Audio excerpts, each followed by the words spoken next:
इसहाक डार साहब की वतन वापसी के हवाले से प्लान मुरतब हो चुका है। इत्तलात यही है, ज़रा यही बताते हैं कि वो शहबाज शरीफ साहब के साथ ही इतवार की रात को तैयारी के जरिए पाकिस्तान पहुंचेंगे, अदालत पेश होंगे, अदालत पेशी के बाद वो सीनियरशिप का हलफ उठाएंगे, फिर वो बतौर वज़ीर ख़जाना हलफ उठाएंगे। अब अगर उनकी वापसी का रास्ता हमवार हो रहा है और बकौल फवाद हुसैन चौधरी साहब वो एक प्यादे हैं, तो असल मोहरा उसकी वापसी का रास्ता किस हद तक हमवार दिखाई देता है?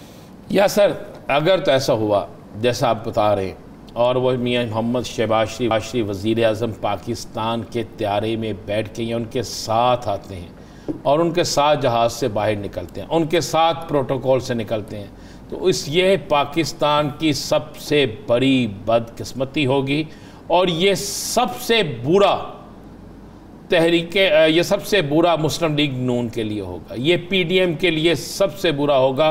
आप ज़हन में रखिएगा, सियासी तौर पर, पाकिस्तान की मौजूदा सूरत हाल पर और अदालती मौजूदा निज़ाम के तहत इन तीनों लिहाज से जो है सबसे बड़ा अपना नुकसान यह करवाएंगे। यानी तासर क्या दिया जाएगा? तासर तो पहले ये दिया जा रहा है कि हुकूमत पाकिस्तान के वज़ीर आज़म इस बरतानिया में, लंदन में उन लोगों से मिल रहे हैं जो पाकिस्तान की अदालतों को मतलूब हैं, जो पाकिस्तान से गए हुए हैं इलाज के लिए, वापस नहीं आए। और उनको मिल भी कौन रहा है? वो मिल रहा है जिसने अपना 50 रुपये का या 100 रुपये का स्टाम्प लिख के दिया हुआ है और वो मिल रहे हैं। अब अगर उन्हीं के त्यारे में कोई वापस आता है और ये सारा कुछ होता है तो उसके बाद आप देख लेंगे कि पाकिस्तान की सियासत में, आप पाकिस्तान की अवामी जो रद्द-ए-अमल होगा अवाम का, उसमें क्या फ़र्क आएगा? इंतहाई सख्त रद्द-ए-अमल आएगा और ये एक तासर मिलेगा कि ये हुकूमत जो है वो लेके आई है और ये बहुत बड़ी हमाकत होगी। अगर ये हमाकत हो गई तो मेरे सवाल का दूसरा पहलू जी कि अगर प्यादा पाकिस्तान आ रहा है बकौल फवाद हुसैन चौधरी साहब, अब प्यादों की नौबत नहीं रही, अब प्यादों वाली सूरत हाल नहीं रही, तो असल मोहरे की वापसी के लिए जो राह हमवार की जा रही है किस हद तक सूदमंद होगी? देखें, मैंने तो ये तो फवाद साहब ने तो आज का हमारे बड़े मोजिस हमारे भाई हैं, मैंने अपने इसी प्रोग्राम में बहुत पहले कह दिया था, याद करें आप, हमने तो कह दिया था कि इसहाक डार को इसलिए नहीं भेजा जा रहा कि पाकिस्तान की जाके वज़ीर ख़जाना बन जाए या पाकिस्तान में सेनेट में कोई ओहदा मिल जाए या पाकिस्तान के अंदर डिप्टी वज़ीर आज़म बन जाए या कोई और अहम ओहदा मिल जाए। वो बेसिक एक तो ओहदा तो उनको मिलना ही मिलना है और सबसे पावरफुल शख्सियत वही होने हैं, नंबर 1।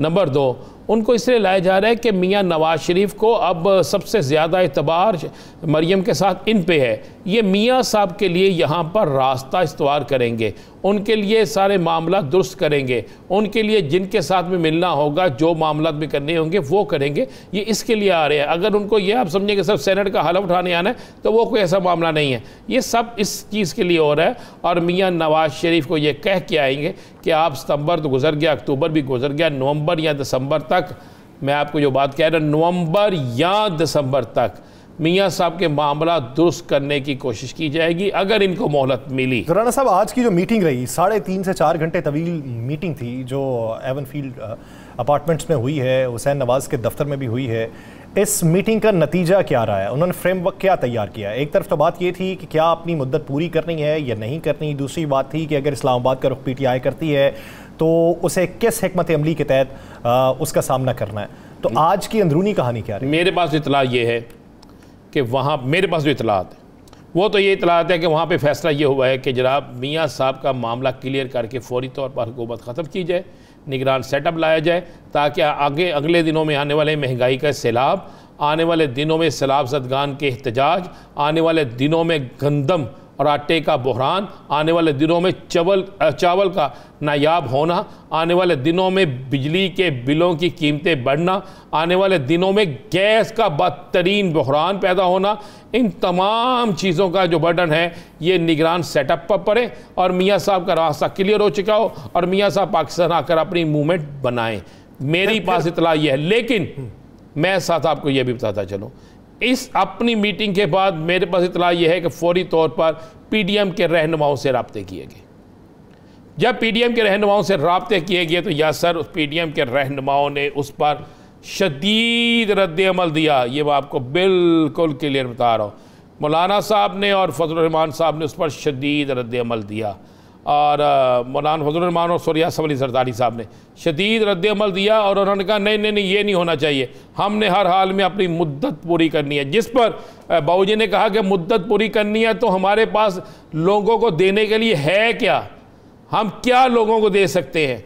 IMF ने हमारी सब कुछ बांध के रख दिया है, पैसे है नहीं हमारे पास। जो लोग बेघर हुए हैं हम सारा पैसा भी उन पे लगा दें, हमें पूरी दुनिया भी सपोर्ट कर दे, हम उसके बावजूद भी कुछ नहीं कर सकते। आवाम को अगर रिलीफ देने की पोजीशन में है नहीं तो किस तरीके से फिर अगले इलेक्शन में जाएंगे और अवामी रद्द-ए-अमल हमारे खिलाफ जो आएगा उसका क्या बनेगा। उन्होंने कहा जो भी बने, ये मतलब इमरान खान की जिद में मैं आपको ये बता रहा हूँ, उन्होंने कहा जी इमरान खान का हमने मुझे ये जो मुतालबा है ये मंजूर नहीं होने देना, लिहाजा ये किसी सूरत मियाँ साहब नहीं होगा। और आप ऐसा करने की, ये लफ्ज़ अदा किया कि जो मैं कह रहा हूँ, आप ऐसा करने की कोशिश भी ना कीजिएगा।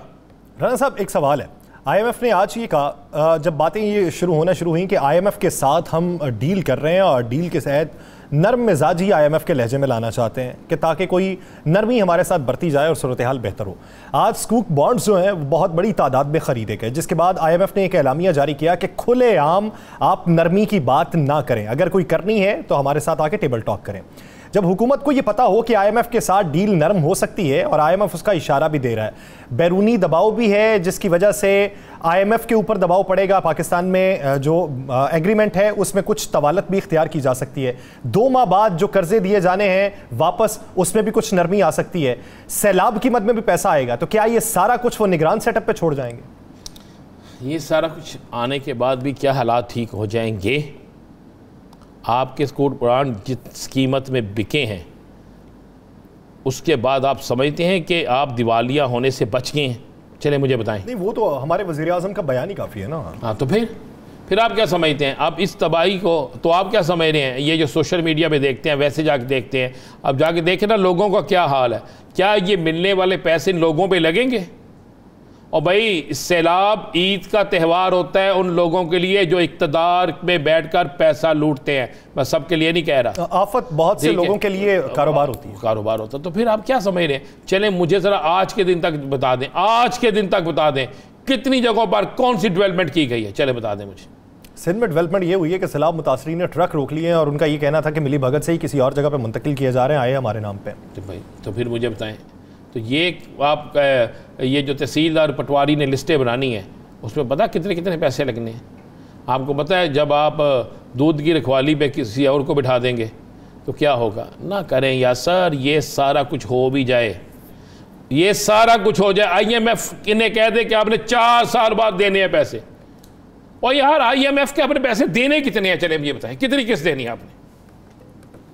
जितनी किस्त आपने IMF से पैसे लिए हैं या जितनी किस्त देनी है कोई फर्क नहीं पड़ता उससे कई गुना ज्यादा तो हमारे हुक्मरानों की अपनी जायदादें हैं, उससे कई गुना ज्यादा पैसे तो इमरान खान साहब इकट्ठे कर रहेंगे, उससे कई गुना ज्यादा पैसे तो जनाब इनके दुबई और जगह पर जो इन्होंने हालात या फ्लाइट खरीदे उनके हैं, उससे फर्क नहीं पड़ता।